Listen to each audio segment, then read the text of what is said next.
atin uling i-review yung chapter 2. Yung verse, sa chapter 2, verse 1 to proceed tayo ng konti sa verse 11. Nabanggit naman dito ni Pastor Charles na ang Efeso sinulat ni Pablo. Habang siya ay dagdagan natin yung background para mas malalim yung ating pangunawa sa kung bakit niya ito isinulat at kung ano yung kalagayan niya ng isulat nito. So si Pablo dito ay nakakulong sa Roma.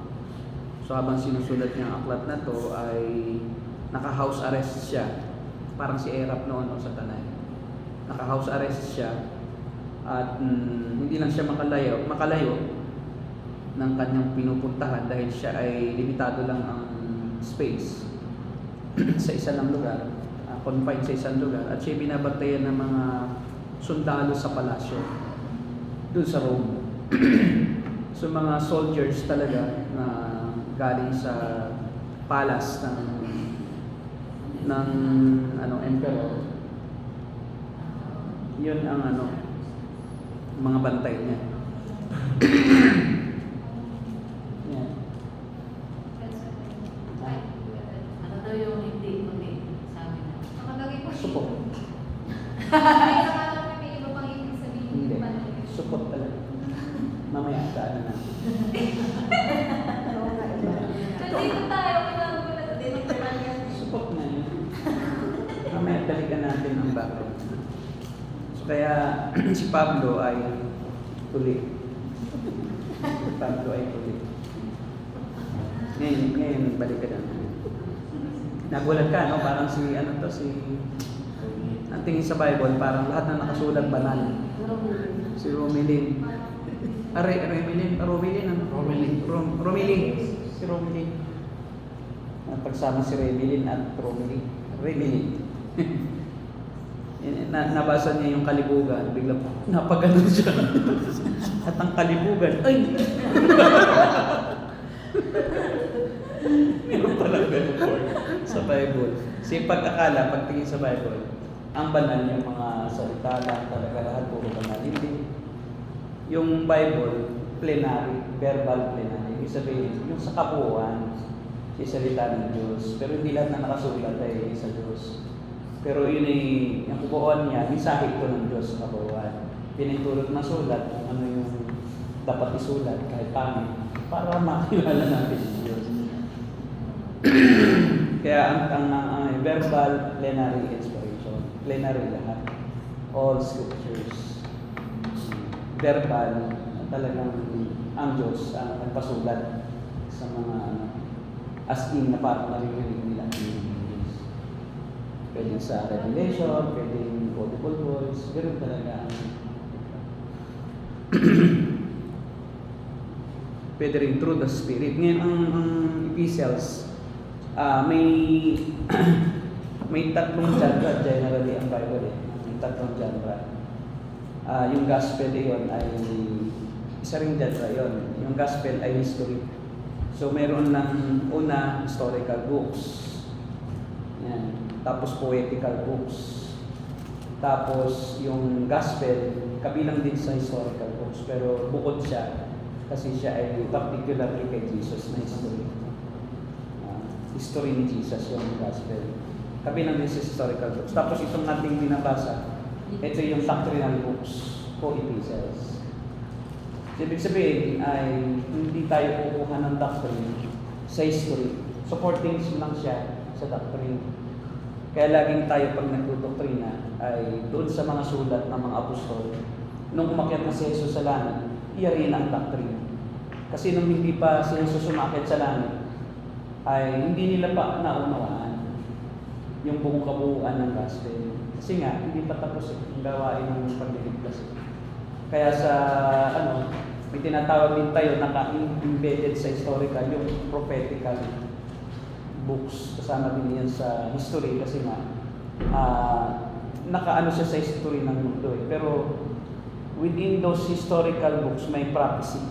Tulad ng Daniel, history din. Pero nagpa-prophesy si Daniel doon. Kinakausap siya ng Diyos through vision para ipaalam kung ano yung mangyayari. Ezekiel, Daniel. At sa prophetical genre, sa prophetical books na included sa historical books, ay mayroong minor prophets sa major. Pag minor, hindi ibig sabihin yung prophet ay mas inferior kasi iba, kundi mas maiksi lang yung kanilang sinulat na libro. Yung major prophets, yun yung mahaba ang sinulat. Kaya Ezekiel, Daniel, Isaiah, Jeremiah, yun ay kabilang sa major or major prophets. Yun ang mga lamentations, lamentation is poetical. Yung poetical na prophetical, dalawang genre nun. Poetical kasi din yung lamentations, pero prophet din, prophecy. Well anyway, dito tayo sa Ephesians. At sinulat dito, yari na ang doctrine. Ang tuli ay yung mga Jew. At pag sinabi yung Jew, bakit sila tuli? Sila lang ang tuli sa mundo nun. Wala pang tuli. Literal po. Literal. Ano may iba pang So yung mga Egyptians, support. Lahat sila. Assyrians, Babylonians, lahat. Romans, support din. Lahat ng tao support. Kaya siyempre ang patanda ng pinuli. Kasi ang pagtutuli galing sa Diyos lang. Hindi siya na-invento ng tao. Diba? Ang pagtutuli ay tanda ng tipan ng kasunduan ng Diyos sa bansang Israel. Na para kayo mabukod sa lahat ng bansa sa buong mundo, ay tatanggalin nyo yung foreskin, yung balat doon sa unahan ng ari ng lalaki. Ikawalong araw pa lang, putuliin na ang sanggol. So basta lalaki, ikawalong araw, yun ang perfect day. Kaya ang pagtutuli ay perfect yung instructions talaga. Tsaka yun yung age na talagang pwede nang tuloyin. So yun. At sabi ng Diyos, kay Abraham inumpisahan yan. Si Abraham dati support din. So, si Abraham kasi hindi naman iyon tuloy. Kasi lahat nga ng tao sa mundo, kaya si Adan support din. Lahat support. Kung wala kay Adan hanggang kay Abraham, support lahat. Tapos, si Abraham lang ang unang tinuli. Si Abraham po walang Tapos hindi nga niya tinuli yung anak niya si Gershom. Kasi nag-uumpisa na ang Diyos buuin kasi ang bansa niya. Ngayon, sabi ng Diyos kay Abraham, palayain mo na ang mga Israelita sa Egypto. At ang tanda na kayo ay hiniram ko ay tutuloyin na lahat ng lalaki. Pagdating mo doon, kaya yung mga tinuli doon, malalaki na rin. Bago sila lumabas, kailangan tuliin lahat. Kasi dapat na pagbukod nila sa Egypto, maging bansa sila, lahat sila ay tuli. Para hindi sila katawa-tawa. O kumbaga, hindi katawa-tawa, kundi para sila kakaiba sa lahat. Yun ang pagkakakilala ng Hebreo. Kasi di siyempre, magbubukod sila. Pag may nagkasalubong na Israelita, ay pareho lang naman ang salita nila, Hebreo din. Kasi ang mga Kananeo, Hebreo din ang salita. Kahit yung mga Pagano, Hebreo din. Kasi malaking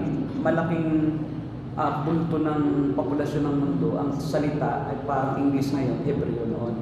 Kaya sila Hebreo din sila, kasi ang salita nila Hebreo. Nung sila umalis, nung sila mamatay na lang, nung si Jacob na lang ang pinagmulan nila ng angkan, yung 12, yun ang naging Israel. Pero kay Abraham, hindi pa Israel, Hebreo pa sila ang tawag.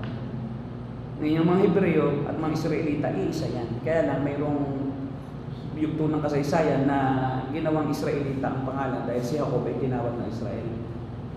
Noong siya ay nakipagbuno sa Diyos doon sa Penuel. Na ang Diyos ay nag-theophany. Ang tawag doon na theophany sa theology ay ang Diyos ay kinuha ang anyo ng tao, pati lakas ng karaniwang tao. Tapos silabanan niya si Jacob. Hindi nagpatalo si Jacob hanggang madaling araw. Yun ang wrestling, grappling sila. Pero hindi nagpatalo si Jacob. Pinantay ng Diyos yung kakayahan niya kay Jacob, yung lakas niya, para pa-isabdyo si Jacob, pero hindi siya nagpatalo. Kaya nung madaling araw, nasabi ng Diyos, saan ng tao ay mag-uumaga na, bitawan mo na ako. Sabi, hindi kita bibitawan hanggat di mo ako pinagpapala. Kasi parang may kakaibang sense si Jacob dito sa taong to. Hindi naman siya inaaway talaga na parang sinasaktan ng todo. Parang dito, may meaning sa kanya yan. So ito isang misteryosong tao. Kaya pinagpala siya ako. Pero pinalo ang tadyang niya dito. Pinalo siya dito sa balakang. Kaya nalinsad ang kanyang buto sa tagiliran. Kaya lahat ng hayop, hindi nila kinakain ang parte na yung bewang. Lahat ng hayop. In memory of Jacob. Kaya yun, yung mga Israelita, binubukod nila yun dito sa parteng tadyang. Hindi nila kinakain yan. Ngayon, sabi ng Diyos kay Abraham, mula ngayon, hindi ka na Jacob. Tatawagin ka ng Israel. At ang ibig sabihin ng Israel, nakipaglaban ka sa tao at sa Diyos at ikaw ay nagtagumpay. So, nakipaglaban siya sa tao at sa Diyos. At kay Jacob galing yung 12 lahi ng Israel. Nung gawing bansa na ang Israel, Kanaan yan eh. Hanggang ngayon, disputed eh. Akala nila Kananaya ang mayari. Hindi, sa history yan. Kay Jacob yan. Kay Abraham talaga yan, sakol at sakol. So tinuli si Abraham, matanda na, tapos si Gershom, ayaw ipatuloy ng nanay. Kasi kakaiba eh, parang mo gaganyanin yung anak ko, masasaktan. So yung ano ni Deborah, asawa ni sinong asawa ni Abraham? Si Sipora. Sabi ni Sipora, huwag mong tuloy, aawa eh. Papatayin ng Diyos si Jacob. Papatayin siya dahil hindi ka sumunod sa asawa mo. Pinaparinig lang ng Diyos kay Sipora para si Sipora makinig. Hindi naman talaga papatay si Jacob eh. Pinagbantaan. Kaya nung narinig ni Sipora na papatayin si Jacob, kasi Moises, dito na. Si Moises pala, si Moises. Si Moises na ito, si Moises. Kasi yan sa pagtutuli tayo eh. Si Abraham din, hindi pala si Abraham nasukot nga. Si Moises nga ang tuli. Si Abraham sukot din. Si Moises ang kauna. Inaintipan ng Diyos kay Moises at sa Israel. Na dito ako sa pangalan. So si Moises ang kauna tinuli. Tapos si Gershom. Hindi, tumingin na kay Abraham pala. Wala kami ng matanda. Kasi nalilito ako eh. Tanda na yung tinuli. Kaya sabi nga niya, ano na daw yung mahaba na daw. Kasi ang sabi niya, Mali yung point ko. Yung history kasi history tayo. Kaya naman. Si Abraham ang unang tinuli. Tapos si Gershom ang tutuliin, hindi si Moises. Na ayaw ipatuli dahil pagano nga ang nanay. Ngayon, nasabihin ng Diyos, napapatayin ko na si Abraham dahil hindi sumusunod. Tinuli na mismo ni Sipora yung anak niya, siya na nagtuli. Para mawala din yung kanyang liability. Dahil siya naman ang aayaw. So, under desire din si Moises. Hindi siya makapaniligan. Kaya lang, pupunta na kasi siya sa Hebrew, kaya kailangan tuloy. Hahalo na kasi sa bansa. Anyway, talagang literal yan. Kaya sinasabi ito sa Efeso na nung una kayo mga hindi tuloy. Ngayon, hindi rin naman nagpapatuloy rin sila kung naging universal na lang parang kaugalian na magpatuloy dahil parang naging popular na mas maganda pagtuli kasi medically daw malinis naman. Pero kahit hindi tuli, hindi naman problema. Sa Diyos walang problema. Kasi si Tito na pastor, si Timoteo, hindi siya nagpatuloy. Si Pastor Timoteo, kahit na siya ay pinapatuloy ng iba. Sabi ni Pablo kasi, mayroon na kasing yung pagtutuli, parang naging na ng kaligtasan, na parang bahagi ka dapat ng covenant ng Diyos. Sabi naman ni Pablo, hindi yung pagtutuli ang kaligtasan para patunayan. Hindi niya pinatuli si Timoteo kahit pastor. Si Tito ang nagpatuli dahil kailangan naman na si Tito iba namang sitwasyon. Hindi dahil may intriga, kundi kailangan lang patunayan na talagang siya nakikiisa sa mga Hudyo. Saka si Timoteo naman sa Efeso naman pastor ang Efeso naman mga pagano rin ang mga support din. Kaya pinipilit siyang patuloyan ng mga Hudyo dun sa isang meeting sa Jerusalem na dapat lahat ng mga mananampalataya, lalo na yung mga worker, patuloy kasi kasiraan ito sa mga Israelita sa amin. Kaya walang problema, tuloy man o hindi, yung maging asawa niyo, huwag kayong mag-require, magpatuloy siya. At huwag niyong laitin, si Wilmar patuloy. Pilitin. Huwag mong tiyain. Di ba sa Pilipino ganun eh? Supot. Kaya yung mga Paano bang meaning no? Eh, ano ko supot? Wala talaga Wala sila namang pipilit. Tawa ka.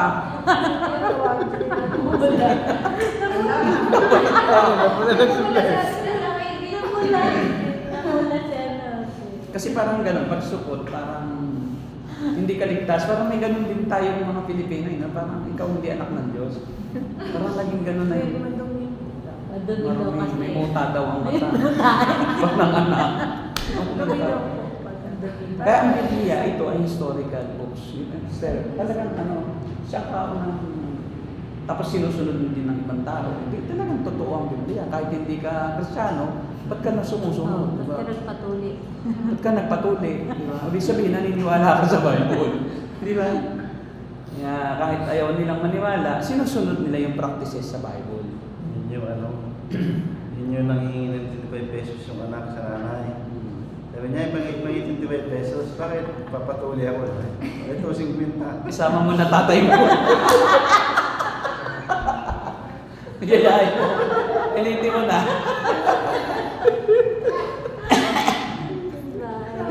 Pistahan na yung tatay. Yun. Dito nga, sinasabi ni Pablo, wala nang pagkakaiba. Tuli ka man o hindi. Ang kanya ritong tinuturo ay hindi yun ang daan ng kaligtasan. Hindi yun yung pagiging anak ng Diyos para ka makabilang sa mga pangako ng Diyos. So, kaya hindi na sa kautusan. Kasi yung pagtutuli ay simbol ng kautusan. Simbol ito ng tradisyon ng mga Israelita.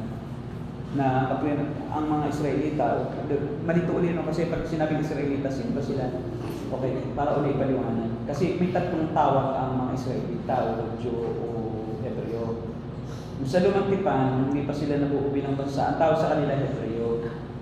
Dahil nasa Egypto pa sila Hebreo kasi hindi pa nabuo ang bansang Israel. Kaya ang salita nila ay Hebreo, kaya Hebreo din ang tawag. Ngayon, nung mabuo ng bansang Israel, naging Israelita sila. Kasi kabilang na sila doon sa Israel nation, yung 12 tribes of Israel na naging Israel ang buong bansang Kanaan. Yung Kanaan, bansa siya, pinaalis nila. Hindi nila nakuha yun by parang on a silver platter na sakupin nyo sila. Hindi. Ang paraan ng pagsakop, talagang gera. Patayan talaga. So hindi ang Diyos parang pag ipinangako sa iyo, ayan na, hindi.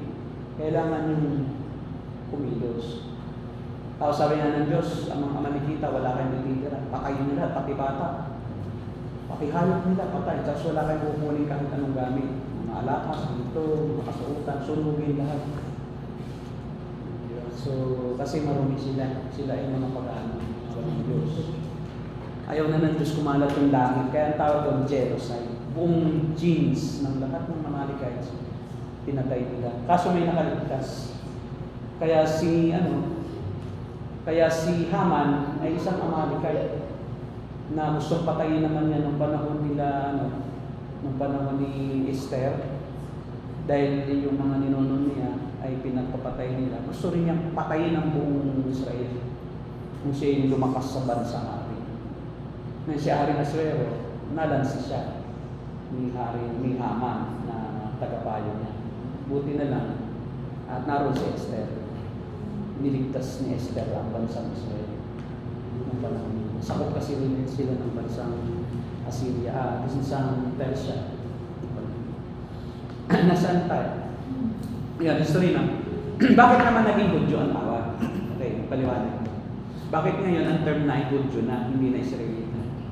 Ganito kasi, nung sila maging isang bansang Israel, nag-away ang dalawang, ang southern, ang Judah, dalawang tribe, Benjamin at saka Judah. Yun ay parehong anak ni Jacob.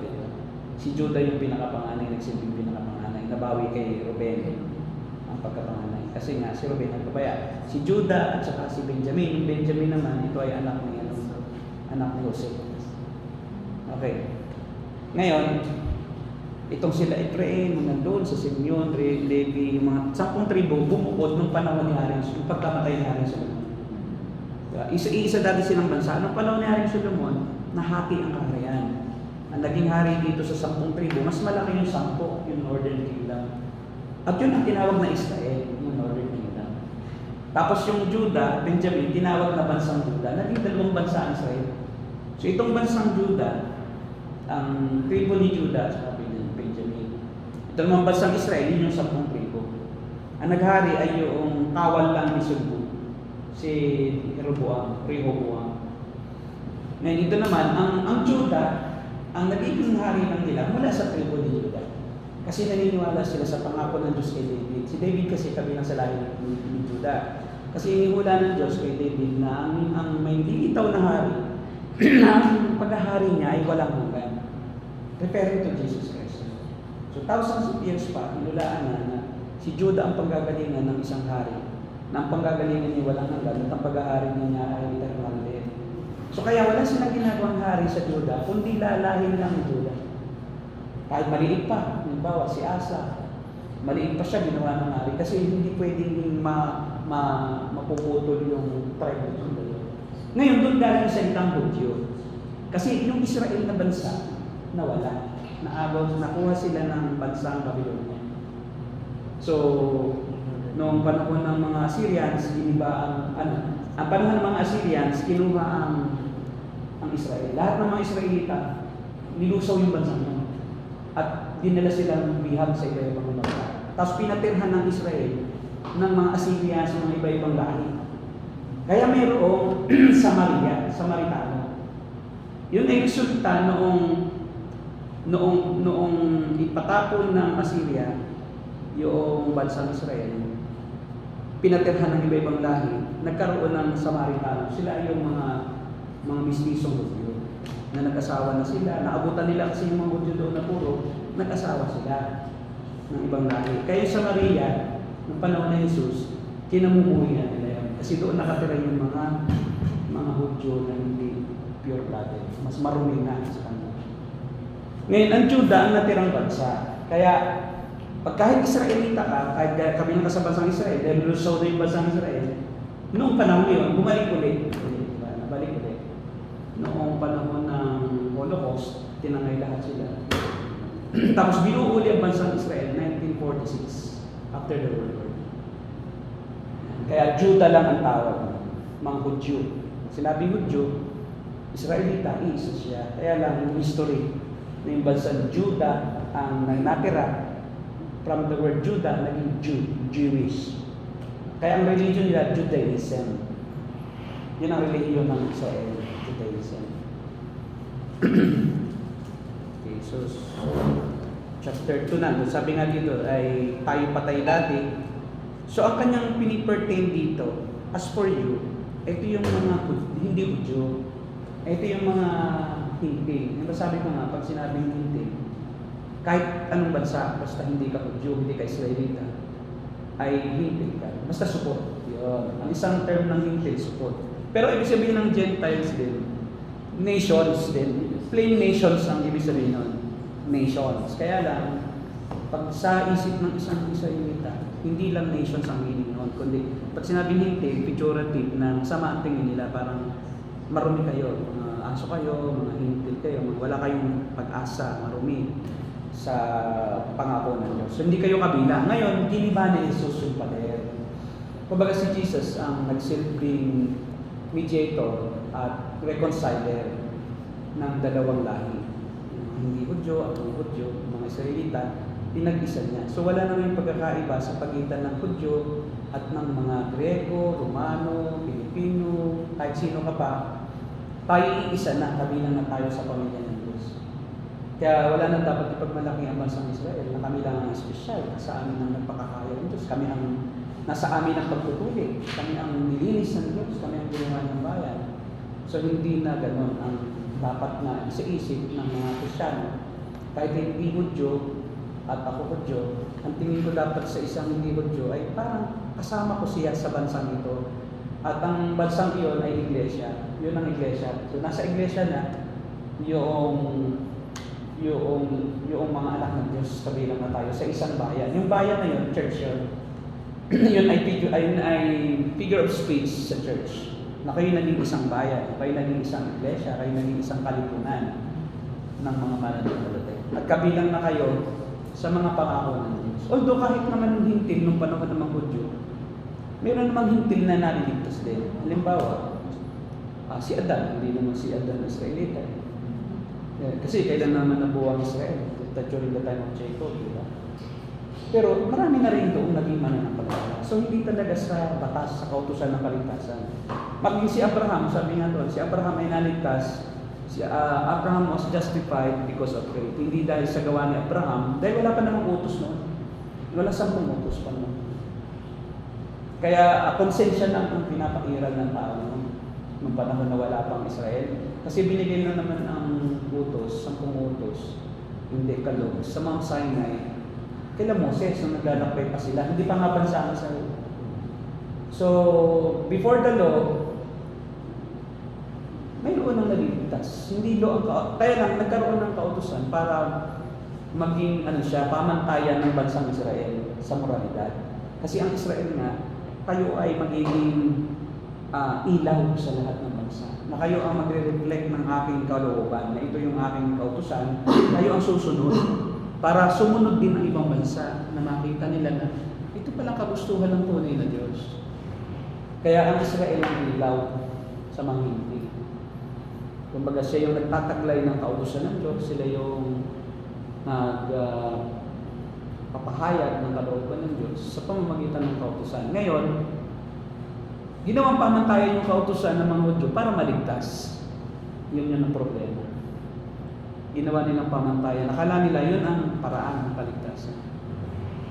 Hindi nila alam na yun ay salamin lang ng darating. Kasi may lulutas sa lahat ng kautusan. Ngayon, pag sinabi sa Bible na pinawalang bisa ng kautusan, akala ng iba, pati 10 utos kasali. Hindi. Kasi may background yung kautusan na yun. Yun ay Mosaic law. Yun yung mga ceremonial law. Kasi may 3 kautusan sa Bible sa mga Israelita. Yung tawag yan ay Decalogue, yung moral law. Yung 10 commandments. Tapos ceremonial laws. Lahat ng laws na may kaugnayan sa paghandog at pagsamba sa templo, ang tawag ceremonial. Like yung ceremonial law, yung paghandog ng hayop sa templo, kabilang sa ceremony. Yung pagsamba, kailangan walang lahat ng papasok sa templo ay malinis, wala dapat na kahit kaunting mancha ang damit. Sinusuri yan ng mga Levita at papasok ka sa men's court ay kailangan puting-puti. So pag may nakita kahit katundok lang na parang patak ng ng mancha, bawal ka na. Yun yung ceremony law. Kailangan maging kayo banal sa paglabas na aspeto. Kailangan ang babae hindi nagre-regla. Pagka nagre-regla, bawal. Kailangan magpalipas ng 7 days after menstruation bago ka makapunta sa court of women. Hindi sila pwede sa court of men. May women's court, yung outer. May men's court sa paloob, yun. Bawal ang mga babae doon sa loob. Pero bawal ka pa rin sa women's court pagka ikaw ay may mga menstruation, ganun. Bukod pa doon sa mga damit. Pag nagpagupit ka ng buhok, bawal ka doon. Hindi ka pwede. Pag may sakit ka, meron kang yung mga sakit sa balat, may an-an, alipunga, sinusuri yan. Pag may an-an ka, bawal ka. Pag may uto ka, bawal. Saan nga? Ito. Hindi ka makapasok. Pag may an-an, ang pangalayan, pasok pag walang an-an. An-an lang ang bawal. Pag may eksena, lalo pag ketong, hindi ka lang sa templo, hindi pwede pumasok. Labas ka sa community. So ibubukod ka doon ka sa gubat. Pero sa gubat, kung saan nanggagaling ang hangin, lilipat ka, diba, tao dito, tapos nandiyan nanggagaling ang hangin. Susuriin yun, dapat doon sa dilalang kasalungan. Yung iyong hangin, hindi pupunta sa tao. Tapos napakarumi ang tingin sa'yo, hindi ka talaga pwede. Ang tingin sa'yo, basura ka na. Tapos hindi ka na ituturing na tao doon. Tapos pag bigyan nila ng pagkain, nakakalis. Mga kamag-anak. Kaya yung mga pitong, hindi sasama-sama sila sa isang lugar sa bundok. Doon lang sila. Tatayo sila ng community. Law perfection talaga yun. So, yun. Parang Kaya di ba pag nagpapagaling si Jesus, parang overview ito ng ating di ba, pag-aaral. Yung biblical culture. Kasi pagka ang mga nagpapagaling ng Panginoon Jesus, ang utos niya, pumunta ka sa mga Pariseo, pasuri ka. Kasi sinusuri. Ang doktor din nila, parang doktor nila din, mga Pariseo. Kailangan testingin ka kung talagang wala ka ng sakit, susuriin ka. Kasi may kaugnayan sa ceremonial yun. So pagka ikaw ay wala ng sakit, napakalaki ng mo, parang bumalik ang dignity. Pag may sakit ka, sinumpa ka. Yun din ang doktrina ng prosperity gospel. Pag mahirap ka, wala kang pera, pulubi ka, sinumpa ka ng Diyos. Pagka may sakit ka, sinumpa ka rin ng Diyos. So ang blessing nila, ang symbol, yung prosperity, saka yung, doon galing yung kaisipan ng prosperity gospel. Judaism yun. May pagtatani dahil based on the state of health and state of finances. Hindi yan sa Christianism. Judgment sa panlabas. Ngayon, kaya pag si Jesus ay nagpagaling, di ba yung lumpo, sabi niya, buhatin mo ang iyong higa, tapos pumunta ka doon sa templo, sa sinagoga, para pasuri ka. Kaya sabi ng mga sa halip na matuwa yung mga Pariseo, nagalit pa. Kasi hindi sila concerned sa pagaling. Concerned sila doon sa pagsuway sa utos. Kasi Sabat siya lagi nagpapagaling si Jesus, Sabat. Ay ang Sabat, bawal magbuhat ng higaan. Kasi pag nagbuhat ka ng higaan, trabaho yun. Bawal maghimuta. May muta ka, tiisin mo. Oo, bawal maghilamos eh. Bawal maghilamos, bawal magbuhat ng higaan, bawal magsaing, bawal maglakad ng lampas sa 1 kilometro. Susukati mo, lakad mo. May dala kang metro. Kasi pag lumampas ka, nagkasala ka sa Diyos. Diba? Sa batas ng kautusan ng ceremonial yun. Lahat na may kinalaman sa pagsamba, ceremonial lahat. Yung paghahandog ng hayop, pagka ikaw ay nagkasala. Halimbawa, malaki kasalanan mo. Diba? I-require ka ng Levite na anong kasalanan mo? Ganito po. Depende sa laki ng kasalanan mo, may tara-tara yun. Halimbawa, nagnakaw ka o magdala ka ng isang tupa o dalawang tupa. Depende sa laki. Pag pinagdala ka ng toro, laki ng kasalanan mo. Ibig sabihin, kriminal ka talaga.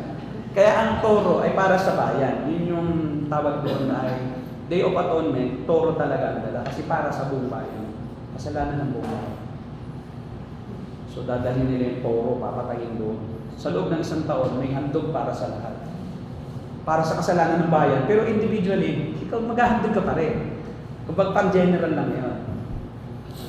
Kaya yung mahirap, mayroon din naman katarungan kasi mahirap ka, malaki ang kasalanan. Pwede nang bato-bato. Depende rin sa iyong sa buhay. Kasi binibili din at inaalagaan. Kung mahirap ka, di wala kang maraming tupa, di ba? Kawawa naman ito. Sinusukat din sa kakayahan at sa laki din ng kasalanan.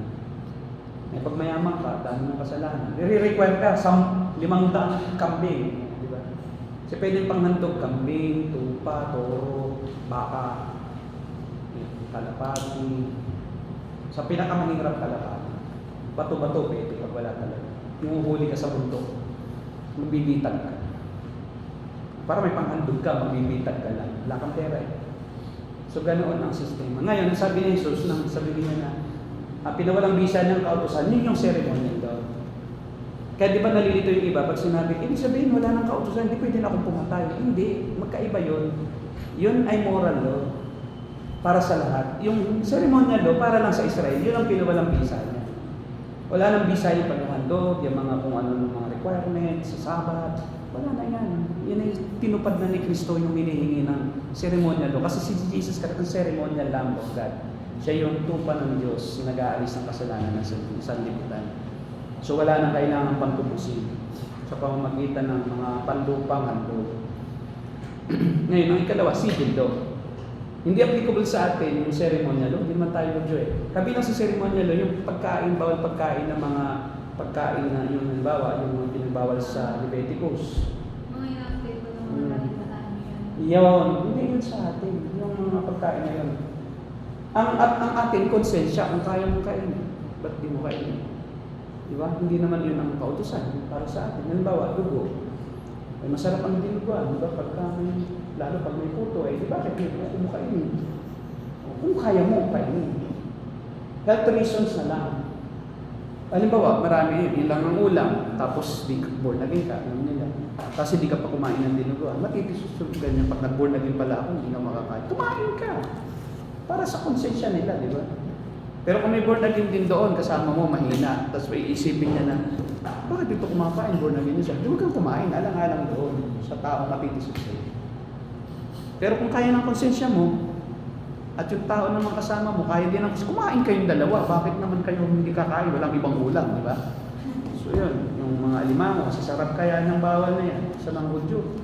Bawal yung alimango, yung ibang alimango na barabara, bawal yan. Lahat ng shellfish, bawal ang tulya, talaba, bawal ang yung walang kaliskis, kaya bawal ang tuna. Bawal ang tuna. Bawal ang tulingan. Ang dilis may kaliskis, di ba? Meron, pwede dilis. May dilis, may kaliskis yan eh. So lahat ng may kaliskis ang pwede. Ay kung walang kaliskis, hindi pwede. Grabe. So bawal ang dalag. Bawal ang hito, pangkat. Bawal ang pusit. Bawal ang pusit. Lahat ng mga ganyan na klase ng mga scuttlefish bawal.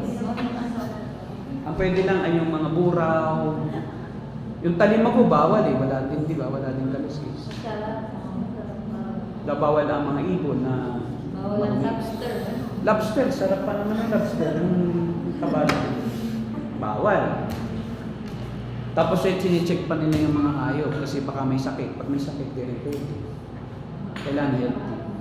Pag may sugat, bawal na yung patayin. Parang susumugin na yun.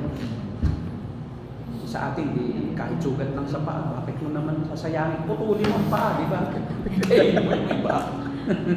Tapos yung baywang hindi nila kinakain dito, yung pigi, hindi nila.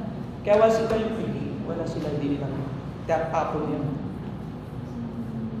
So kaya ang civil law naman, yun yung mga binapatong na mamatay, pagka ang magulang, pinumayaw mo sa Israel, halimbawa, sinagot-sagot mo, magulang mo, sinabi mo, PI ka, patay ka.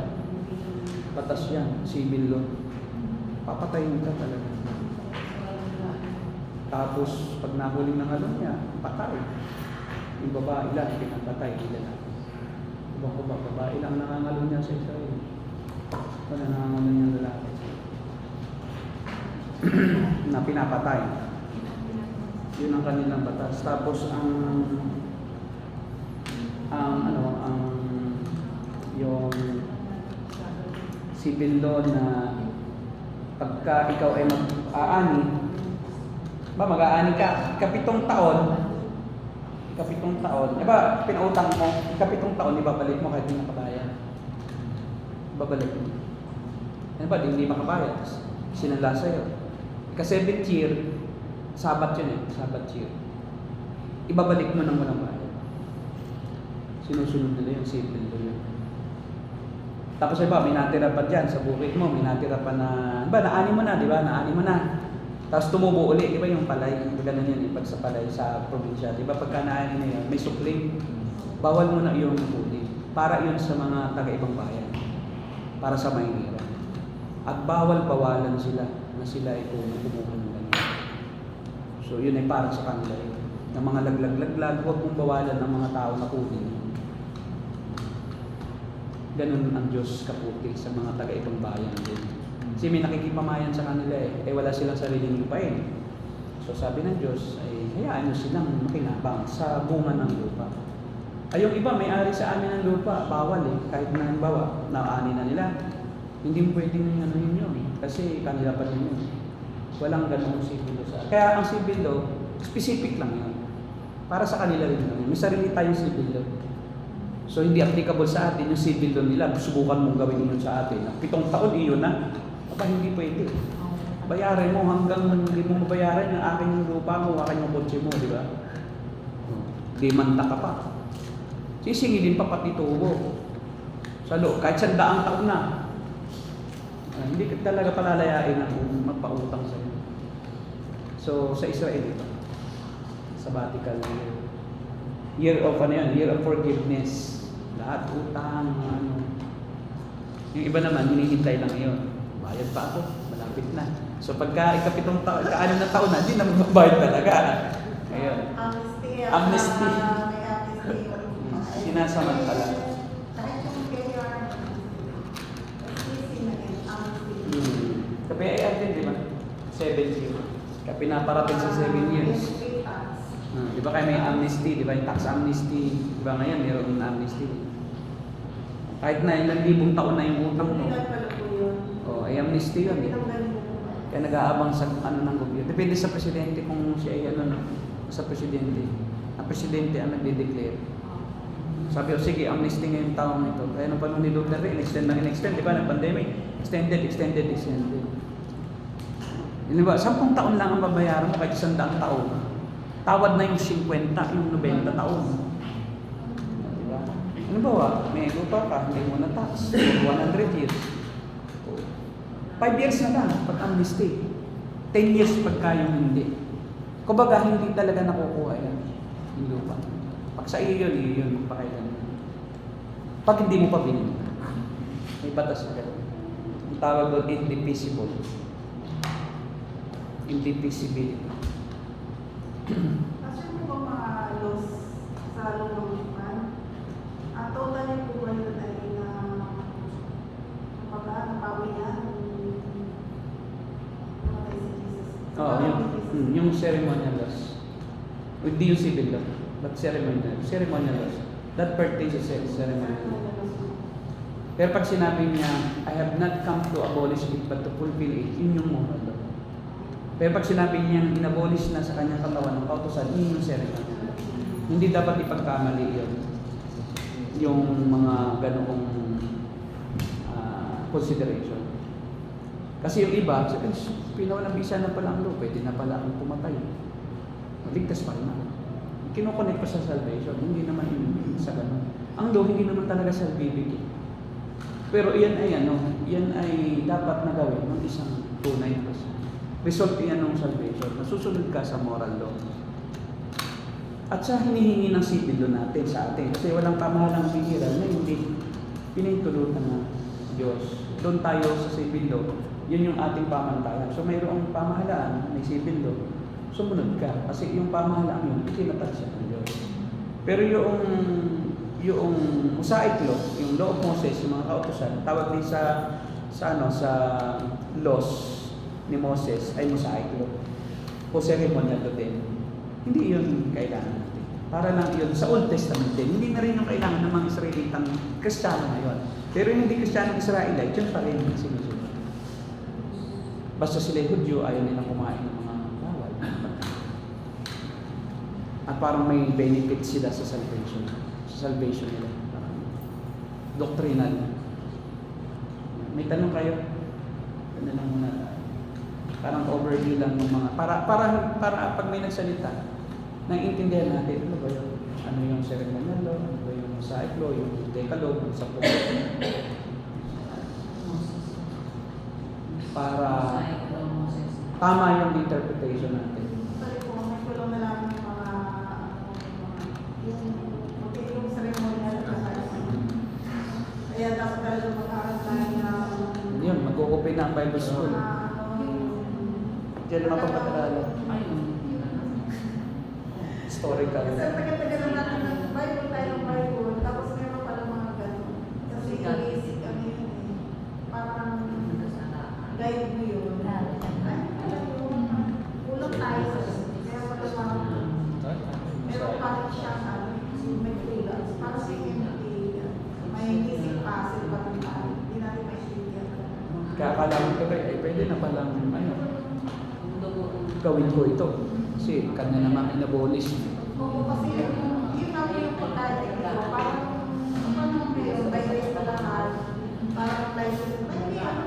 Wala na lupa, di ba? Parang totally na hindi natin alam yung civil, yung mga in-apply mo sa panong ng mga rules na mga batas-batas ay hindi na naging basihan ng ating mga batas sa bansa.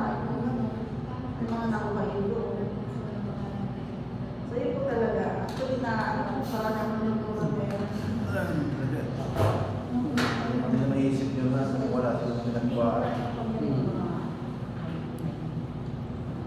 Kumbaga yung context, iyaan mo yung context. Tulad sa Galatia, ano yung mga law? Huwag kayong titigil niyan, huwag ihipo noon. Sa ito, bakit pa kayo sumusunod doon? So wag mong hindi lang doon, yung civil law. Masait yun eh. Huwag na kayong kakain niya, huwag na kayong hihipo niya, bawal humipo noon. Yun yung kasing paghipo. Yun yung mga karne sa palengke. Bawal mahipo yun. Patay na hayop kahit sa daan, bawal humipo. Yung mga sabadista, paano mag-observe yun? Mag-observe talaga sila yan. Mga cemetery. Ayun talaga, grabe ang observance nila sa Mosaic Law. Under pa rin sila ng Old Testament. Yung ganito sa namin siya, pag siya nagiging ng isda, ayaw niya, may mga hindi niya, bawal niyang kainin, bawal din niya hawakan, Bawal yun. Kahit baboy, hindi niya hawakan niya. Hindi niya hawakan. Bawal din kasi hawakan yun. Yung bawal kainin, bawal din hawakan. Hindi mo nga kinain, hawakan mo. Pero